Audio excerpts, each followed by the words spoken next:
Hello, everyone. I'm Renee of Read, Write, Think with Renee, and I have my good friend and colleague, Antonio Sacre here, who is an author, performer, storyteller extraordinaire. And we've been thinking a lot about you over the last couple of months. And it's no secret that I never really thought of myself as a writer. It was hard for me to take to the page because I thought that writing was spelling things correctly and thinking about things grammatically. And then I realized very late in my life that I had a story to tell. And friends like Antonio helped me figure out how to access those stories and tell them really well.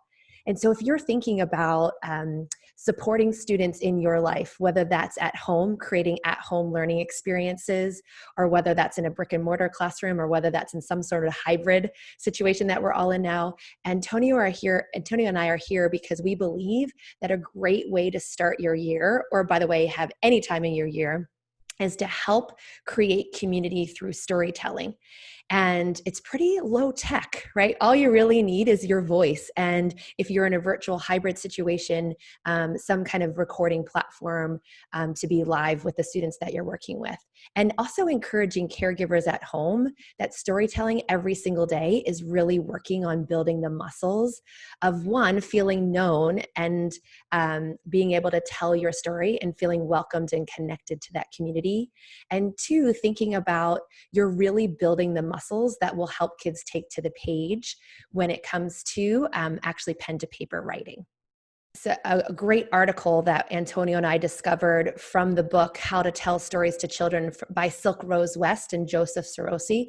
But we've been thinking a lot about connection and experiencing a global pandemic. And their quote, story builds relationships, relationships build successful and emotionally grounded people, I think is really important to think about before we jump into quote unquote academic units or pen to paper units. What happens if we just take a few minutes or a few days or a few weeks of the next couple of days to support children finding their stories and telling their stories? And this idea of connecting to one another through our story. And by the way, having a lot of fun. And so I'm going to turn it over to Antonio for a few minutes, and he's going to, I do believe that starting your writing units is really important to have solid examples or mentors. And so Antonio has mentored me in a lot of ways, not only in helping me hear a story, but also helping me find and build my story. So Antonio is going to talk us a little through and even tell us some of his stories that you can share with the children in your life. Hello. So my wife is a high school English teacher, and she's dealing with going all virtual starting in next week, and she's freaking out, total freak out. And the technology is overwhelming. And what's the easiest way to start is just to share a story. And that helps the students know who she is. And it creates this connection that we're talking about. Now, I've worked on stories for a long time, so I want to sort of just model what that might be like. So the story I'm thinking about is the one trip we took this summer in this whole pandemic. We decided we were going to go to a place we'd never been, which is the Sequoia National Forest, this beautiful place. And we were going to camp because we didn't want to be in a hotel, and we figured that would be okay. And the whole Sequoia part of it, I'm working on what that story is, but this is what happened in the campground. We got there, and there's this beautiful, lazy river filled with children splashing and laughing 6 feet apart, nestled in the mountains. We were in the car for 4 hours, and the first thing my kids did was just rip off their clothes and run right into the river. And for half a second, it was all worth it to see them floating and laughing and splashing. My daughter swimming in the river for the first time. And they got out and got sand and mud all over their feet, and we got them all ready, and we tried to get dinner. And finally, we nestled down into our tent.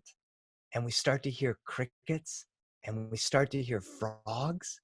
And then from the campsite right next to us, we hear the loudest dance music you can imagine. It is like they brought the whole speaker bank. It was like, I was like, what is happening? And my daughter's like, I love this song. And she's dancing in the tent, and my wife is just smashing her head. And then I'm just sitting there, and I'm like, well, it's really great to hear the crickets. And my son starts laughing, and we're just laughing in this nightclub in the middle of one of the most beautiful places in the world. as my daughter is dancing in the tent. And half of me was so upset, and half of me knew I had a story to tell. So this is just that's a small moment that I'm working on. And one of the things I wanted to mention is expectation and challenge, and what do we do to come over it?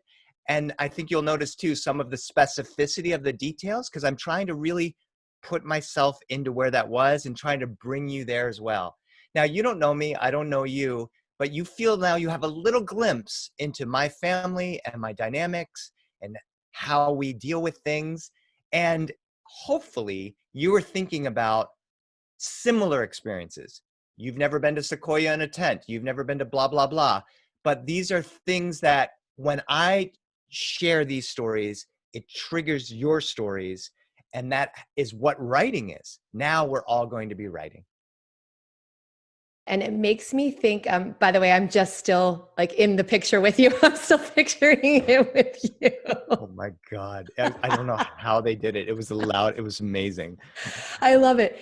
And so if we thought about that, so one is, so I'm thinking of also similar experiences, and something, that article that we'll share with you in the comments of this video, it talks about how both you, the storyteller, and me and all of us listening are also like our neurons are being released in our brain, and how it's healthy for both of us. So you in the remembering of it, but us in the listening and the connecting with you. And then also in opening up, just like you said, more memories for me, like moments where I just started laughing with people and it was silly, or moments when we first time moments, right? Like swimming in the river.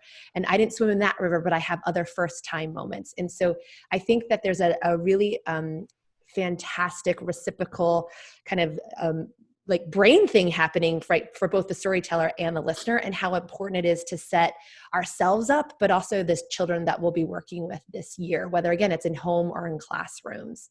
Because you also touched on this, Antonio, of the idea of keeping it simple, I think, is super important for all of us right now, because we've all kind of ebbed and flow, like the ebb and flow of, again, living in a pandemic, but also just like the jitterbugs of starting a new school year, whether I'm a parent at home or whether I'm a classroom teacher.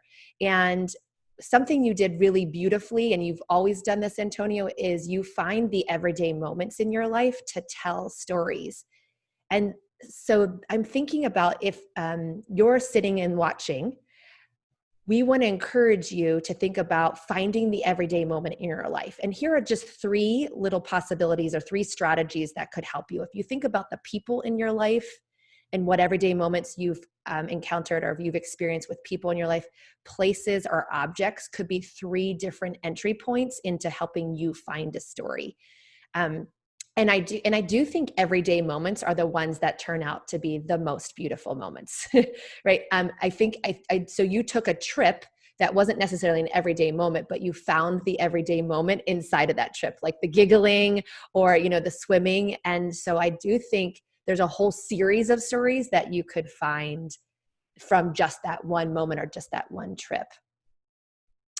Here's something else that I think, Antonio, if you want to think a little bit about too, just these two parts, is I think telling your story over and over again is really important. And you've modeled that for me over the years of us knowing one another, and how it's actually a lot of fun to develop and rehearse that same story and add and shape different parts of it, and how when it's out loud, we can be a little bit more resilient to shaping our story for someone to listen, and even for ourselves. So sometimes I heard you adding what the people in your story were saying, thinking, and doing, right? Like what you were saying, and your wife was kind of like, the gesture of like, oh gosh, what's happening? And so I think coaching kids to add what is like, who are people, what are the people saying or thinking or doing? You did describe the setting for us, and sometimes the weather sometimes helps, the crickets or, the stream. And we could really picture being there with you in the tent, So just little hints of the setting are helpful. And this idea of starting to nudge toward, what do you want the big idea to be of your story? Is this a time where we just kind of all laughed together? Or is this a first time story? Or is this like an overcoming fear story? And sometimes the more we tell stories, we think, oh, I think it's going to be just like a really silly time, but it actually ends up having more ideas that are hiding in it. Because I do think about this idea of that we are known by the stories we tell. Like, what part of your heart and mind do you want to be revealed, right, as you tell and work through this story? I think coaching storytelling coming to life is really helpful. And these are sentence starters that both Antonio and I have used as the storyteller, but we've also used to coach others in their storytelling. And so a lot of times, even this week when I was working with some writers of all ages, a lot of times storytelling will start like this, a summary, of a time and a place. I played soccer. It was fun. And sometimes I say, okay, so what? Okay. And what's the big deal there? Oh, well, we won. Oh, okay. So what? Then what happened? It was the first time I scored a goal. Oh, right. So sometimes I think students it's a little bit of psychology. Students have the heart of their story in their own mind. They just need a little bit of coaching to help get it out, because they've been living with it, right? We live with the story in our mind and we play it over and over and over again. But to say it out loud for someone else to experience that story is a little bit of a different exercise. And Antonio, you talk a lot about this funnel image, which I think is super important if you want to talk a little bit about that. It's just the idea that you need a lot. I also think about athletes. You need a lot of practice to get to that perfect shot. You have to shoot and shoot and shoot. So for me as a writer, the river was loud. The river was, I need more words. Loud is the biggest part of that, but let's get down to the very specific. As you can tell, the story I just told you is the first time I've told that story outside of my family. So I need to continually come down the funnel to get to that perfect word, where what the river sounds like, what those crickets sound like, what that music sounded like. It was really, really loud. It's a great story, but what's the better? It was, my bones were vibrating, my lungs were, what is it? I'm just going to keep coming down the funnel. Eventually, as a writer, I'll get to that perfect sentence that describes exactly how we were feeling in that tent. But I won't get there until I start dumping in a bunch of words. It was loud, it was crazy, it was ridiculous, it was silly, it was blah, blah, blah, blah, blah. Oh, it shook my bones to the core, or whatever. So this is me modeling, just trying it out. Keep pumping words into your writing funnel. Now, a 5-year-old isn't going to be able to do that, but she can speak it. She can speak. All right, well, what was, can we try to figure, what did you feel like? What was that? What happened? So that's part of the thinking that I want to do, until that perfect word pops out right at the bottom. Yes, that's the word. But we don't get there until we speak and read and talk and write a bunch of them. Awesome.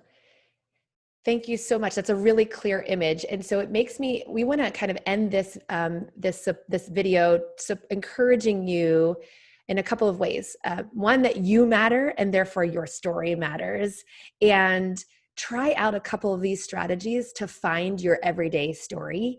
And picture that funnel of giving yourself permission to dump in a lot of words, give it a lot of tries, and tell your story in front of other people, because that reaction is going to help you also, imagine I was laughing when I heard Antonio's story, right? So that idea of having an audience sometimes is also helpful. And turn it over to whoever's hearing your story and maybe find a shared story to tell. I think we want to encourage you that this is an incredible way to start your year. And even if you're watching this video and you're well into your year, there's always a place in your curriculum at home or in school for storytelling, because I think it does bring us together. And there's so many benefits, social and emotionally, for the storyteller and the story listener. All right, good luck, and let us know how it goes. To find more information and more support from both Antonio and I, you'll find the link to our websites in the comment section. Thanks so much.